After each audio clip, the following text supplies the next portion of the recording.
Welcome to Behind the Veil. I'm Daphne. I will be your host and guide through the journey of weddings, faith, and marriage.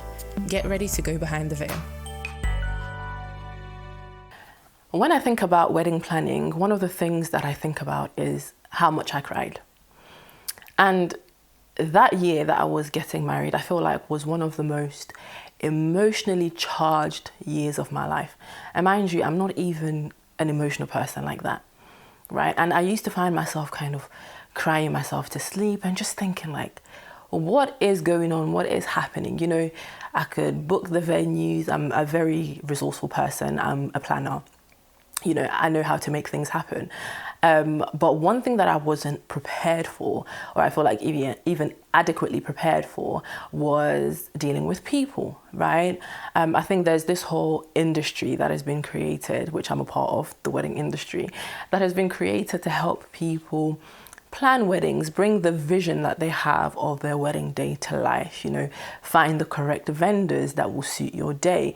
There are spreadsheets that you can find online, templates that can help you, you know, keep track of your budget, you know, keep track of important dates, you know, things that you have to pay for and all of those things. But what there isn't a template for is dealing with people, right? There isn't a template for dealing with all the opinions that your in-laws will throw at you about the smallest things. There isn't a template for, you know, both your stepdad and your dad wanting to walk you down the aisle.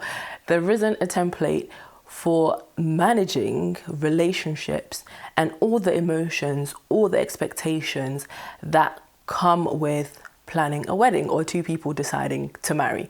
And one thing that I always say is, planning a wedding is easy, dealing with people isn't. And I feel like that's what I'm probably going to title this episode. So we're going to have a conversation. I feel like the wedding planning, people part of wedding planning caught me by surprise, and it was a literal shock to the system. And I feel like it's also a shock to the system for a lot of people.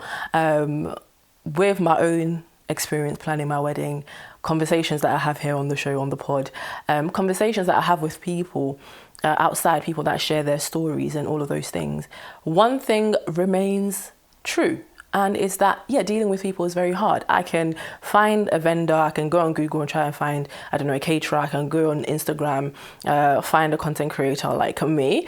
I can go on all of these different, websites, TikTok. There's those things that are readily available for you to be able to find the vendors for your wedding.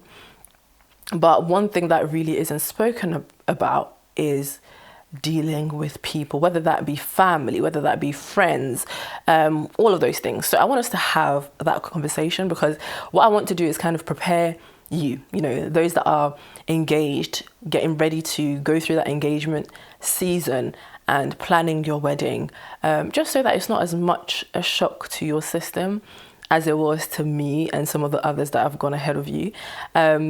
So this is kind of just that conversation so that I can prepare you a little bit, even if it's just a tiny bit, so that you don't get overwhelmed as you go through this planning process. And of course, there are beautiful parts about planning a wedding, but I want us to kind of focus on this and kind of equipping you to be able to navigate this season a little bit better. So that's what we're going to look at. We're going to look at the whys. Why do people make things hard? We're going to look at maybe some scenarios. There's so many stories that I've heard. And then also how to kind of help you navigate it. What are some of the practical things that you ought to do to kind of make it a little bit more bearable and a little bit more manageable? So I think before we even get into the specific situations, we need to understand why this happens in the first place. And mind you, this is through conversations that I've had with people. I've sat down with myself because, when I was spending time crying and trying to make sense of what is going on and why is everybody doing what they're doing, I had some time to think. I was like, I need to figure out what is going on. And so some of these reasons that I'm going to share with you, I've got my notes just so that I don't deviate too much. Some of these reasons that I'm going to give you is what I've seen, is what I've experienced, is through also conversations that I've had with people, and we've kind of seen that, this is actually what is going on. And it's not obviously an exhaustive list, but hopefully with it, it can better equip you on how to deal with people. And then also, I think it's very important to understand why people act the way that they act, so that you know how to react, right? So that you know how to go about responding to what they throw at you. I think when you have more of an understanding of why somebody is doing a particular thing, you're able to give a little bit more grace. You're able to figure out the best way to respond. And it's not an excuse, right? These reasons that I've come to find out is not an excuse for people acting the way that they act when it comes to you planning your wedding. It's not an excuse at all. But I think it's also worthwhile understanding, why people act the way that they act. Right, that was a whole mouthful. So let's get into it. First things first, one thing that I found is that a wedding activates something in everyone. I think when you think about your whole life and certain major events that happen in your life, a promotion, buying a house, somebody getting a new job, it doesn't so much pull out certain emotions out of people, although sometimes it does, but it's not in the scale that a wedding does, right? It's not at the scale that a wedding does, also because everybody is involved, and especially people that are close to you, they feel like they have a say in, this side of your life and things that are happening. Yeah, a wedding brings out a lot. A wedding touches on so many different parts. It touches on love. It touches on identity. There is family. There is religion. There is tradition. All of those things are brought to the surface, and you kind of have to deal with that. So when people start to make wedding planning difficult for you, I think it's really important to understand that it is almost never about your wedding, right? It is never about the wedding. I think it's something that your wedding is stirring up in them. So it's more kind of like, I need to figure out, what is it about my wedding? What is it about what we are doing right now that is stirring up certain emotions and feelings in you? And why is it doing that, right?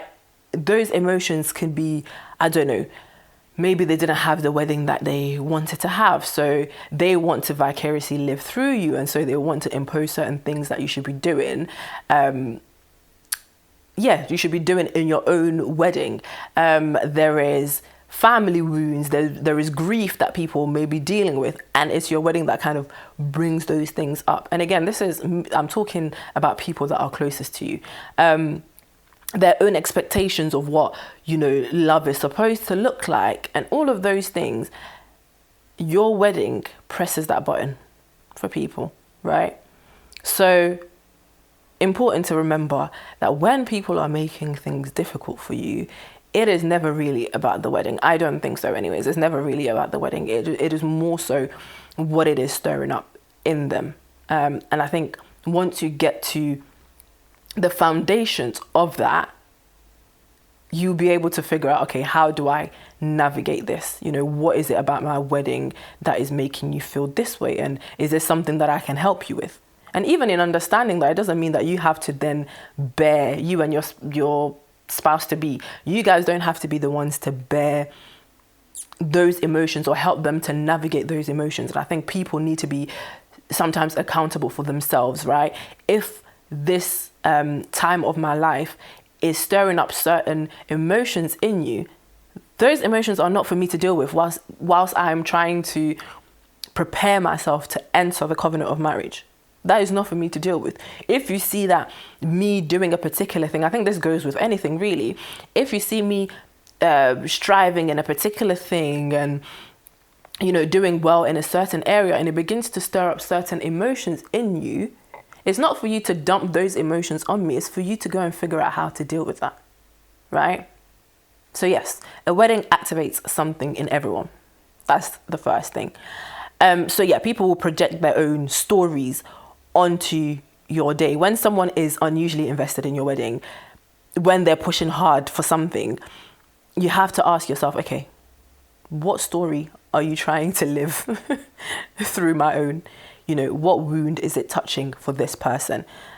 Because yes, that there is a wound, there is something else that is driving that push or all that investment that they're trying to put into your wedding.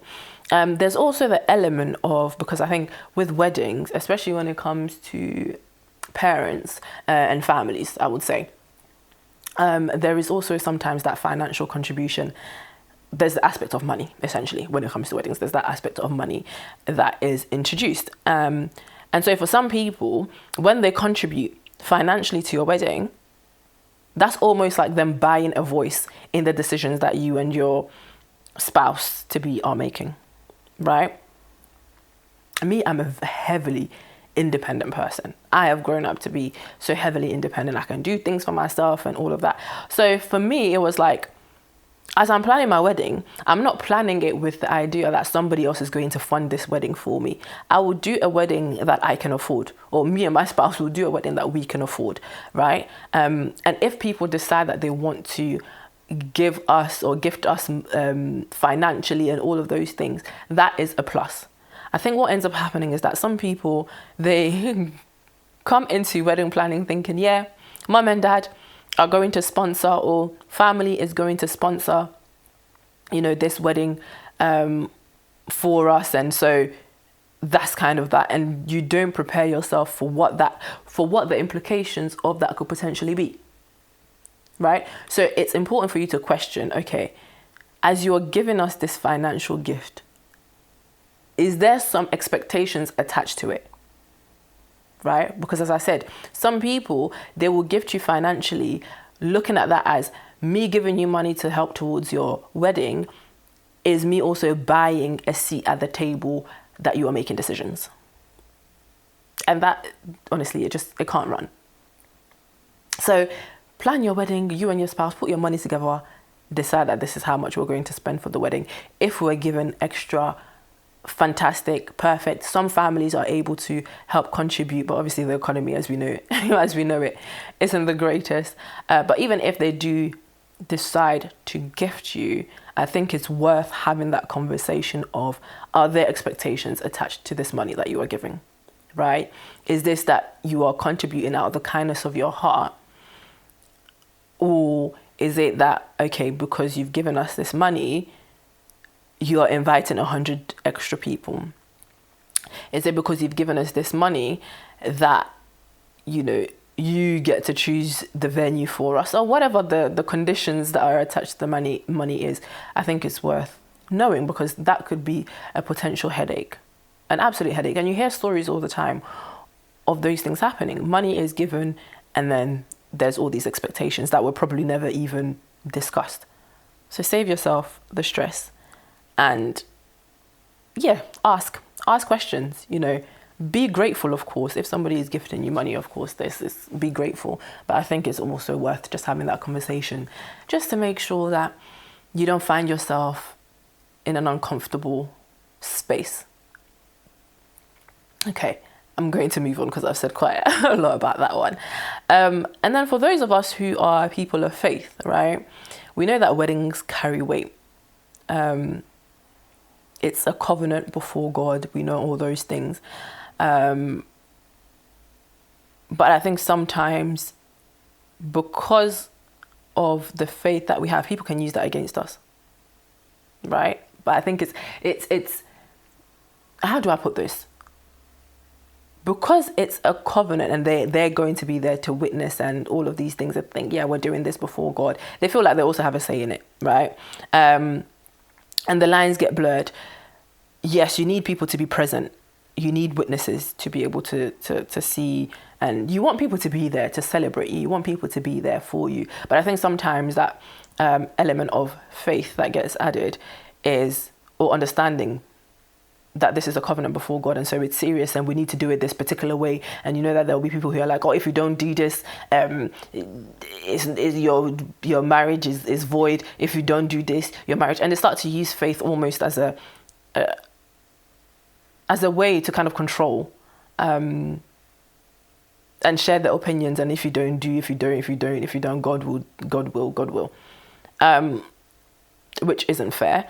I think people are important, but you also have to remember that they're not a part of the covenant that you and your spouse are about to begin, right? The covenant is between you, your partner, and God.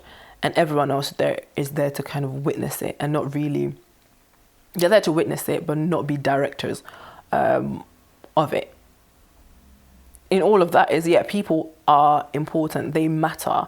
They're important in what it is that you are doing. You want, obviously, your family involved. You want your friends involved. But I think sometimes the lines can get really blurred, especially for those of us that are people of faith, and that faith element being used against you. But it's also because people understand the importance of marriage or the covenant that you're about to enter, but then they use it to their advantage, if that makes sense.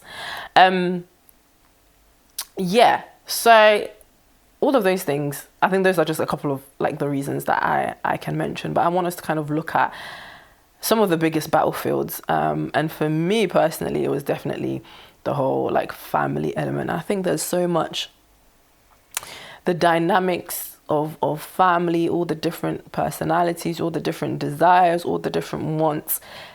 That is like the biggest battlefield. I think one of the most important things to remember when it comes to family, and even friends, or everybody kind of, whomever is making your wedding planning difficult, is to understand whose wedding it is, right? I think when you and your partner have not sat down to speak about, what this wedding means for you and whose wedding it is, and deciding who has authority on how your day goes and how your day unfolds, then it will be easy for everybody to come in and sway you if you haven't made particular decisions about what it is that you want as a couple first, before we even go out and try to solicit or bring other people in to help us make this day a reality. It will be a very hard thing for you to deal with, right? Make decisions, you and your spouse, understand whose wedding day is this, right? Because I know that there's also those things where people say, the wedding is between the family. I have my reservations about that, because it's not the family that's entering the marriage with you. In all honesty, if we are to be frank, right? It's not the family that's entering the marriage with you. The marriage is between you two, and as I said, God at the center. You, your spouse, and God. That is who the covenant is made between. And again, this is not to say that, family is not important, friends are not important, but I think when we have to understand truthfully what it is that we are doing, and that is just two people getting married with God at the center, right? So ask yourself, whose wedding is this? Whose wedding is this? And then who also has authority in terms of what it is that we do? Very important. It will save you headache. And I know that, family dynamics, that's always a hard thing, especially for families to also understand that this wedding, as much as, yes, the families are coming together and we're all becoming this one happy family and loving on each other, in all honesty, please, as a family, understand that this wedding is between me, your daughter, or whomever. Me, your daughter, me, and God. And you guys are here to kind of help usher us into that. So know where you stand, know where you sit. With parents, there's also the parents who grieves. I think I had a conversation. I had this conversation with multiple people actually, about the element of like leaving and cleaving, right? I think before we even get into that, I think there are parents, when it comes to weddings, they are grieving, but I don't think that they have named the emotion that they're feeling, right? And so that grief that they have, and they don't know how to grieve in terms of they're grieving, their daughter or their son leaving and going to start their own family. They've been in the house for this long. We've all been like really tight for this amount of time, and they feel like you're being snatched away from them. So there is that grief, right? And there can also be grief in certain things, like how they envisioned how your wedding would go, or what they expect for your wedding, for their son, for their daughter. And when things are not happening in the way that they envision, there is also that, that grief almost that they're dealing with, but they can't really put it into words. And so that grief turns into criticism. There's them interfering. There's also, for some, it can be like emotional withdrawal. But heavily it's like interference. There is all the criticism. It's because they don't know how to, they can't even put in words what it is that they're feeling or what it is that they're dealing with. Or maybe they can, and they're just doing whatever they feel like doing. So there is that element of grief. So it's not always them trying to control. There is that element of they may be grieving. And then this is where the element of like leaving and cleaving comes into play. I believe it's in Genesis 2:24, where it speaks about leave and cleave. And that concept in itself is very hard for parents. I think they understand it, especially for those parents that are a part of the faith. I think even that leave and cleave, it becomes something that we just say. But when it comes to actually sitting with what that truly means, it's not something that they're comfortable with, because leave and cleave is telling you that as your child is leaving, they are cleaving unto their partner, and this is, or their spouse, and this is now their new priority. Right? This is the family that they're building, and that family becomes priority. So essentially, you guys are becoming the extended family, and this person that they have chosen is their new family, and they're going to build their life together, and you're no longer priority in the way that you were before. And that is not something that is easy to accept. That is not something that is easy to accept, especially for a lot of parents. And so they start battling and fighting within themselves and doing the absolute most, right? Because they're not ready for that.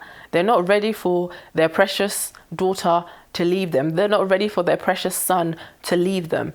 And not understanding, again, this priority thing of leaving and cleaving and this new unit that you're creating becoming a priority. It doesn't mean that they're no longer important. But it's almost like they see it like that. Oh, because you've now got your person and you're starting this thing, or when you no longer care about us. And it's like, that's not what's happening here. This is a covenant that I've entered into with somebody, and I have to honor that, right? I have to honor that. So sometimes, I digress. Sometimes the parent that's making things difficult is not necessarily a controlling parent, but rather a grieving parent. Right, they're grieving their child leaving. They're grieving some of the things that they had expected or wanted for you, but it seems like you don't necessarily want for yourself. Again, on the aspect of family, when it comes to family, there can be so many, because it's, again, two different families, they all have different visions of what they want the day to look like, right? And as you're planning your wedding, you will come to find that out. You know, there's a family that wants it to be this way, another family that wants it to be this way, and then there's you and your spouse, you want it a particular way. So whose voice matters here? Whose voice matters, right? I think it's also one thing worth learning is, offense will always happen, and you have to choose what makes sense for you. You have to choose what makes sense for you, because I think sometimes certain things will be forced upon you. You don't have to accept it. Like, you literally do not have to accept it. If you and your spouse have sat down and you've spoken about, these are the non-negotiables, these are the things that we want, and that somebody's bringing something completely different from what you want, you don't have to accept it. And I think this is one thing that I've always kind of said, and it's like, yes, people can give their opinions, they can have expectations, they can have thoughts about what you should do and you shouldn't do. At the end of the day, it's opinions. So if you're giving me your opinion, I can choose to take it or choose to leave it. And you should not be attacking me for the decision that I decided to make, right? And it doesn't mean that I love you any less. It doesn't mean I love you any less. You are able to, I can love you and still make decisions that you do not agree with. The two can coexist. right? And it doesn't mean that I don't value you anymore or whatever the case may be, because I have to make decisions that suit me and my spouse. And then one thing that you have to realize is that this whole wedding planning process is one of the first projects that you and your spouse are basically undergoing. And it will either help you in your marriage or hold you back in your marriage. So you have to look at it as almost like a first test, right? First test to see how you guys deal with conflict, how you guys deal with people, people's opinions on the things that you were doing, people's opinions on the decisions that you are making. How do you guys navigate that? How do you guys navigate having hard conversations and then coming back to each other? What does that look like? Are you guys doing, it's me versus you, or is it us against the problem? This is the time that you are actually being tested. So the decisions that you make, I think you have to think about the bigger picture. You have to think about the bigger picture, even as you are planning the wedding and all these things are being thrown your way. You have to look at it as a test, right? And so the decisions that we are making now can follow us into our marriage and will follow us into our marriage. Right? Are we able to resolve conflict properly? Are we able to understand that even if somebody has brought this issue to us, when we're discussing this issue, it's not that I'm on one side, you are on the other side. We need to find a way to be a united front. If my parents are saying this, your parent is saying this, what are we saying? And how are we letting this affect the dynamic that we have between me and you, right? So people will have different versions of how, they expect things to happen. But you and your spouse, you have to be a united front, always a united front, because again, as I said, it will run with you into your marriage. I think one thing that happens when it comes to parents, I think I'm going to wrap up this parents thing because there's a lot of things that I can say here, but I think one thing that happens with parents is, again, especially for those of us that are in the faith, we have what's the word that I'm looking for? There's almost like a battle between honor and what's the word that I'm looking for? Understanding, this is how I'll put it. We are so hell-bent on, the Bible says to honor your parents. Yes. Honor doesn't mean that you lack boundaries. You can honor your parents and still have boundaries.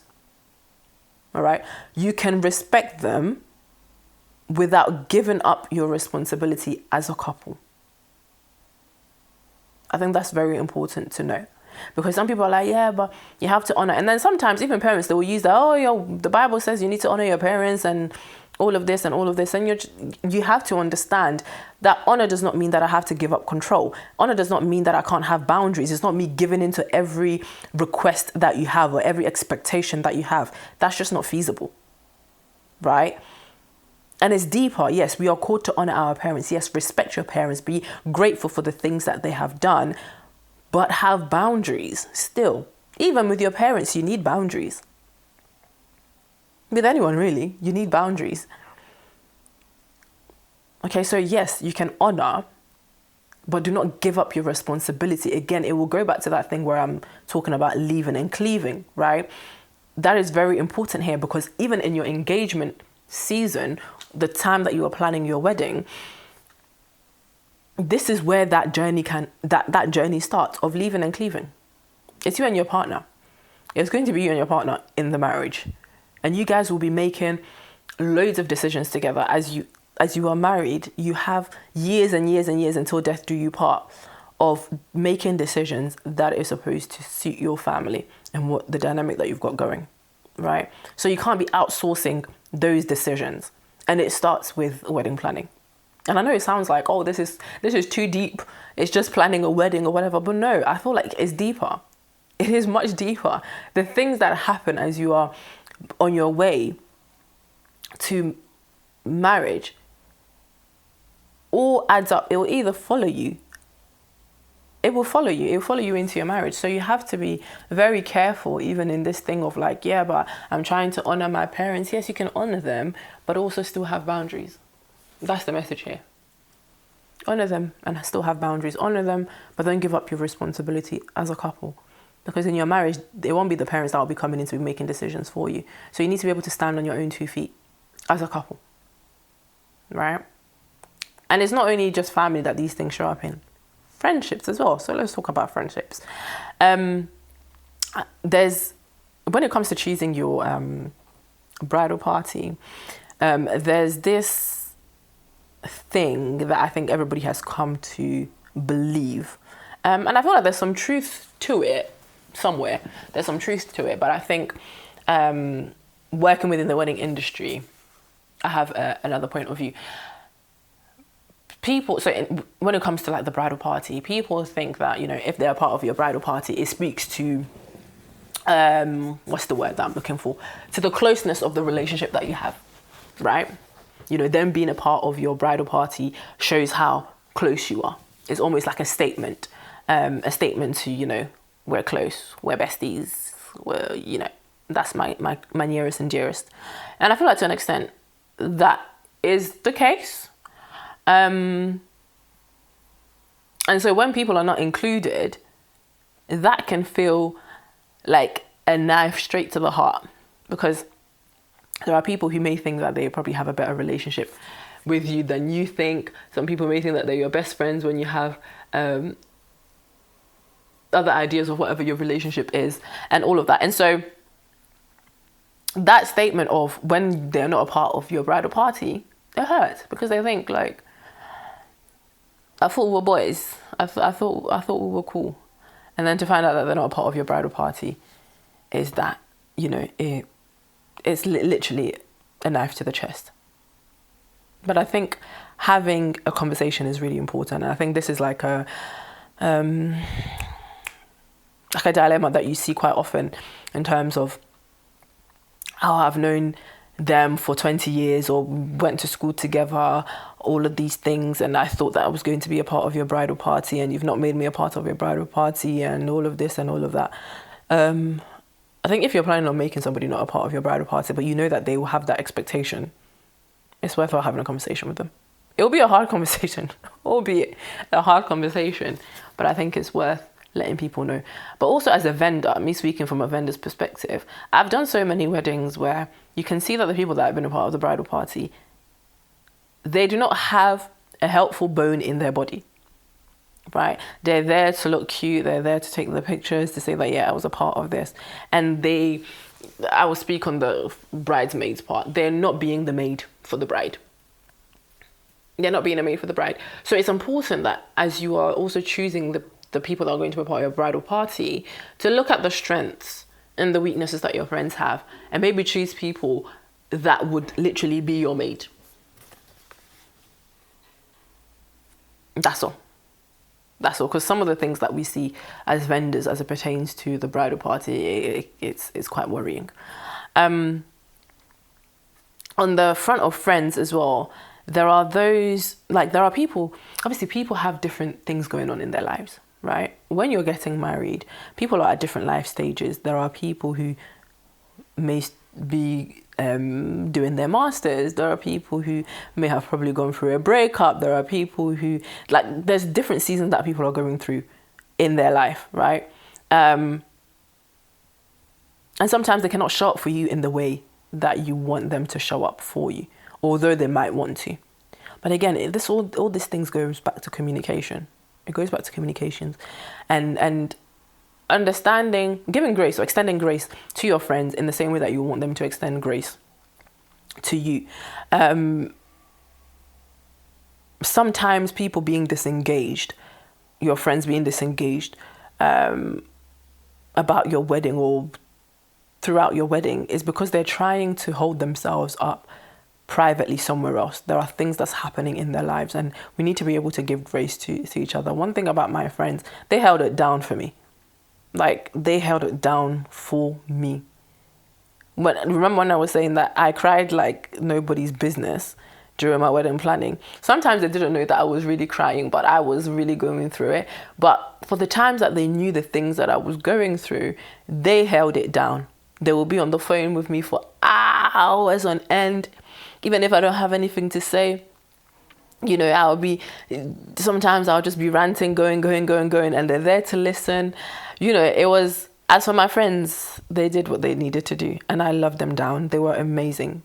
They were amazing during that time. And it's really important for you to, again, choose people that are able to ride through the different emotions and things that you will be dealing with. So yes, choosing your bridal party is very important, and choosing people that you know will ride for you is very important as well, because when everything is going haywire, you need your people.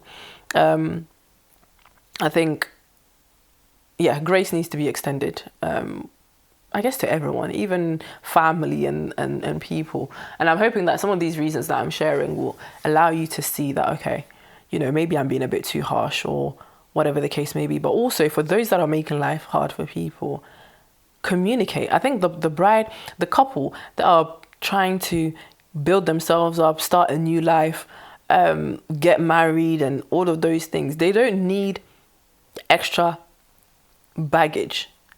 But also at the same time, in as much as they're planning a wedding, a friend will always be a friend, right? It doesn't matter that, you know, I am planning a wedding and you're being so mindful of, oh, I don't want to say this to my friend because they're planning a wedding and I don't want to make it hard for them. No, speak to your friend and let them know that this is actually what's happening. And this is why I can't show up for you in the way that you may want me to, or I even want to. I think that's more commendable than you just going completely silent and leaving your friend there to think you hate them or you disapprove of the marriage that they're about to enter or whatever the case may be. I think everybody just needs to speak, right? Have conversations, you know. And I think when it comes to friends and even expecting people to be a part of your bridal party, I think it's great to set the expectations from the beginning. Even now, you see a lot of people doing like PowerPoint presentations of what, you know, you being a bridesmaid would entail, you being a groomsman would entail, you know, these are the things that I will need you to buy. This is how much everything is going to cost. Set the expectations so that everybody knows and they can see whether they have capacity to do what it is that you are asking of them. I think, again, that's on friendship. But I think the most important thing when it comes to, or the most important relationship in all of this when it comes to navigating people, is not even the friends or the family. Of course, they are important people, but I think it's the two of you and your partner.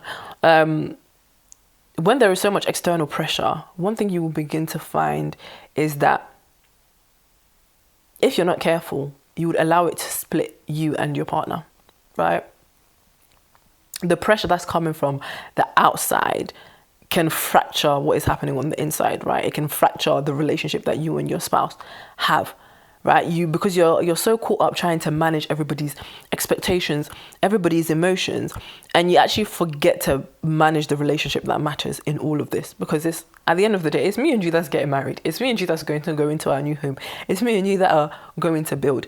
So why have we neglected ourselves in this process of trying to manage everybody else, right? And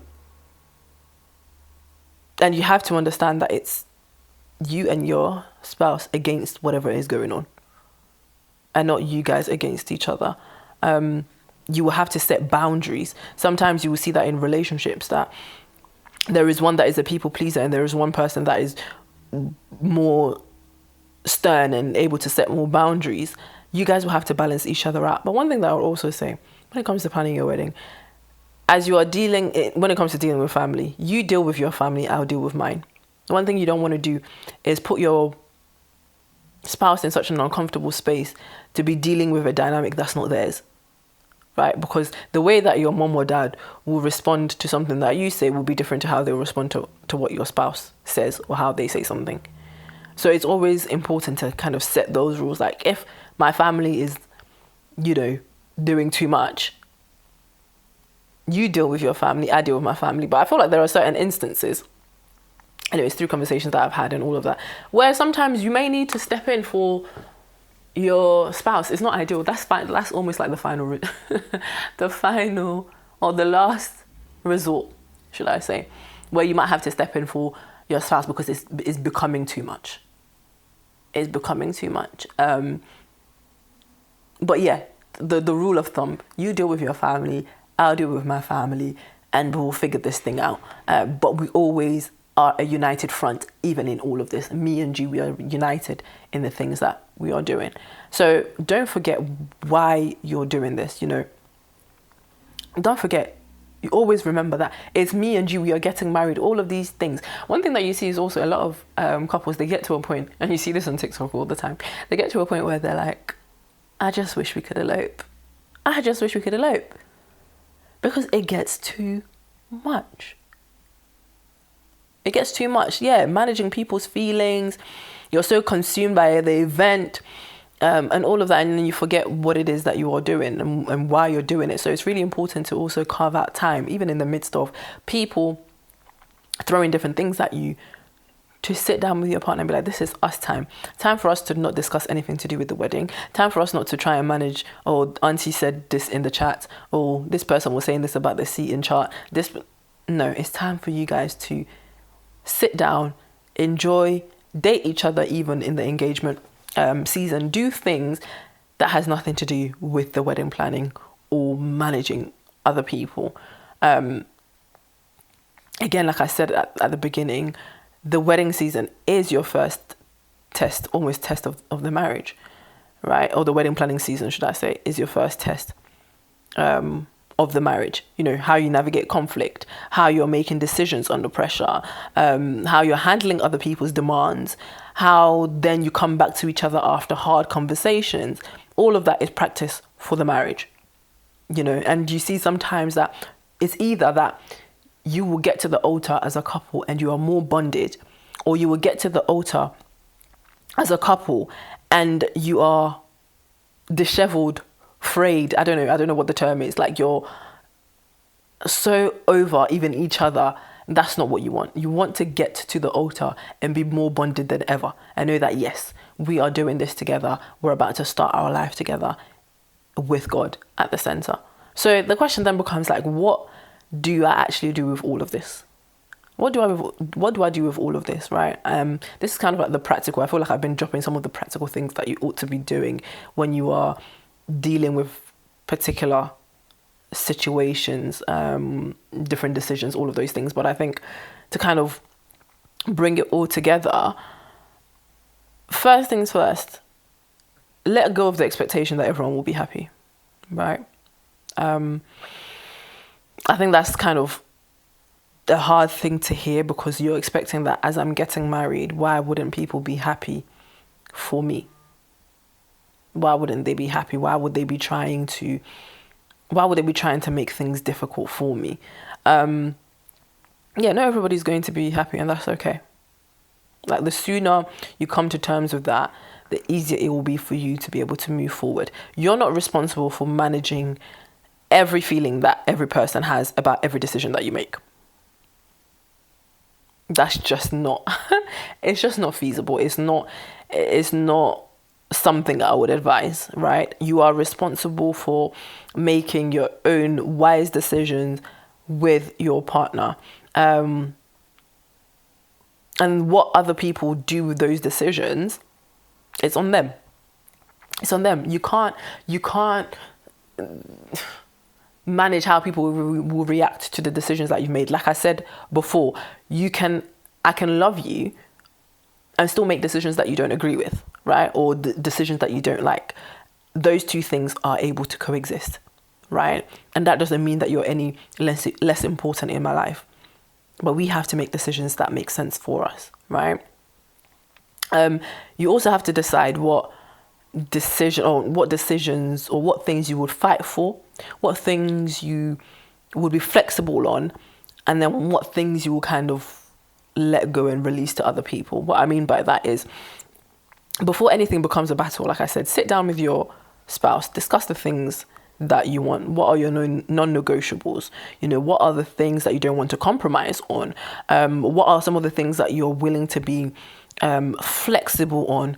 Maybe things on like preferences.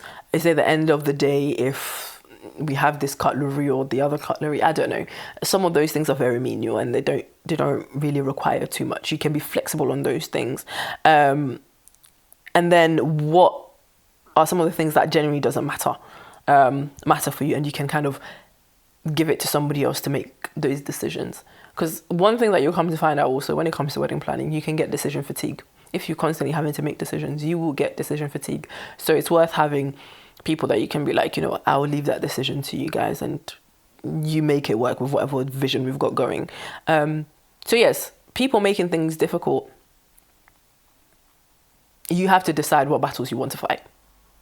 It's not everything that requires a showdown, right? So yeah, that's something to note. Find your people that you can lean on. Ideally, this should be your bridal party, because you're choosing these people also with the hopes that, there are people there who will be able to help us, regulate our emotions. These are people that will be able to tell us the truth. These are people that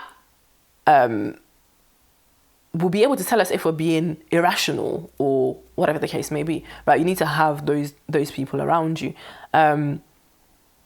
Identify those people and let them help you also navigate these things. Sometimes you may find that you need a mediator. For my own wedding planning, it was very important to have a mediator, because otherwise I would have lost it all completely. So it's important to find who those people are and let them help you navigate this wedding planning. And I think it's important also to give grace. It's important to give grace. And grace is not you just giving up your decisions or anything like that. I think sometimes, again, like I said before, this whole element of finding like what is it that you won't compromise on, what is it that you're flexible on, all of those things. This is where grace kind of fits into it as well. Give grace to people, even if people have made things difficult for you. I think it's very easy to look at the behavior that the person has displayed and let that define what you think about them. Right? It's very, very, very, very easy to let their bad behavior or their coercions, to let their interference or their worst moments kind of define everything that you think about them, forgetting that they were who they were before this thing, right? But it's obviously one of the hardest things to do, especially when they're stressing you, when you are feeling attacked and all of those things. Grace is not the easiest thing to give, right? It's not the easiest thing to give. But it will be something that will help you. Again, these things that you learn, again, within this planning process will go with you into your marriage. Extend grace where you can. In the same way that you would want grace to be extended to you. If somebody has done the most outrageous things and all of that, and you start to define them by that and forget that actually even behind all of those things, again, if you go back to the first point that I had made in terms of weddings bring out certain things out of people, and it's never necessarily to do with the wedding. It's the emotions that wedding is bringing out of them, or the things that wedding is pulling out of them. You realize that, okay, I just need to give you some grace. I'll give you some grace. And I think one anchor scripture, if anything, would be, with all of these things that I've kind of spoken about, will be Proverbs 3:5-6, where it speaks about, trust in the Lord with all your heart, and lean not on your own understanding. In all your ways submit to him, and he will make your path straight. I think when you're planning a wedding, this is one scripture that you should have anchored in your mind when it comes to dealing with people, because we don't always understand people, right? We don't understand why they're doing the things that they're doing, and who better to leave those people to. I think prayer is very important as you are planning your wedding, and trying to navigate people. Again, because we don't always understand. We don't always understand what's going on. And exactly, like, do not lean on your own understanding. In all your ways, submit to him. You need to submit even the people that are causing or wreaking havoc in your wedding planning to the Lord, so that he can deal with them and he can give you wisdom to be able to navigate and deal with those people in the best way possible. So Proverbs 3:5-6, infuse it into your wedding planning. Like, these are the things that I don't understand. There is only so much that I know. Let the Lord lead. And I think when you kind of zoom out, there's a bigger perspective here in terms of people being used, again, as a test for you. It's almost like a lesson. Those people that have made things hard, those people that have shown themselves, the flaky bridesmaids, the difficult in-law, the opinionated relative, all of those people, look at them as lessons or teachers, almost, right? There is something that they are teaching you. There's something that has been stirred in you, whether it be about love, whether it be about patience, whether it be about identity, boundaries, grace, all of those things. Those are things that you will then carry into your marriage. So reframe it, right? The people who made your wedding planning hard may have been the very ones who made you ready for marriage, right? The people who made your wedding planning hard may very well be the very ones who made you ready for marriage. So look at it as lessons, right? So for the couple that is in the thick of it right now, as you're planning the wedding, not really understanding what's going on, why everybody's acting the way that they're acting, and you're just going through a hard time. It's not that because you guys are not supposed to marry or whatever the case may be. I think it's important to hold on to each other, hold on to your community, those that are there for you, hold on to the Lord to help you navigate this season, but also look at it as a test and see what you can take out of it and see how it's refining you for you entering marriage. And to the couple who is already married and also looking back, because I think a lot of the things that you also experience when you are planning a wedding, it really does go along with you into your marriage. I guess depending on the severity of some of the things that have happened and how it's made you feel and some of the things that it has brought out of you, it's things that you will be dealing with in marriage years on. It will be things that you will be dealing with. So if you're listening as someone who's already married and your planning season was something that hurt you, that bruised you, where there were tears, there were silences, I don't know, family estrangement, so many, like weddings, like it brings so many different things. And I'm even just thinking about myself, there was so much hurt that I felt, so many different feelings, definitely bruising, that I felt. You're not alone.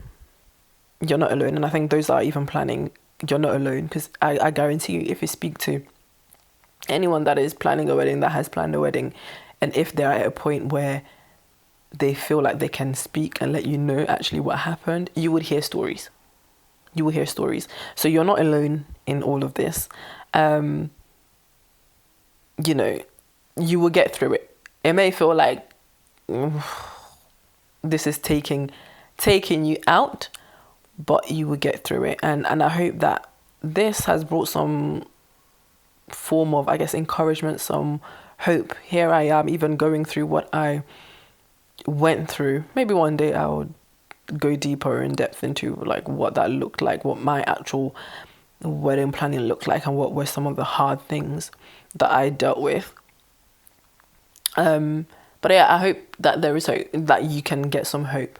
We're here, you're married, you're enjoying your marriage. I'm enjoying my marriage. We're just living our lives, making plans and just doing things that we want to do, and just loving being in our marriage. And this is what you have at the end of the tunnel. But yeah, I want you to be encouraged. I want you to keep going. If it's therapy that is needed, definitely go and do therapy. There are so many different scenarios and things that happen that, yeah, the only way for you to be able to manage and deal with is through therapy, and that is also there. But yeah, if you're watching this and you're listening and you know somebody that is in the middle of wedding planning and finding, the people part much harder than the planning part, then send them this episode. I don't have all the answers, but I think sometimes it's helpful to know that there are other people that have gone through it, and that you're not alone in it. You don't want to feel like, this is a single thing that you're going through, but there are other people that have also gone through that hard season, even with the wedding planning, because it's so hard, because it's like, this is supposed to be a time that I'm meant to be happy, but this is the time that I feel the most sad, almost. So it's kind of like, what's happening here? So yes, I just pray that this episode would have brought something to you, whether it be encouragement, some understanding of something. But yeah, I think that's all I have to say for now. I'll be doing a lot more solo episodes as well. So if there are particular things that you want to hear, or even aside from the solo episodes, if there are particular topics that you want to see on the podcast, do let me know. If you're also somebody who has a story to share that you think will encourage people, do reach out to me. All the details and everything will be in the description. Reach out to me and let's invite you to share your story. But yes, I'm looking forward to the next episode, and I will see you. Thanks for tuning in. If you enjoyed today's episode, please subscribe and also stay connected with us on social media. Until next time, stay tuned for more glimpses behind the veil.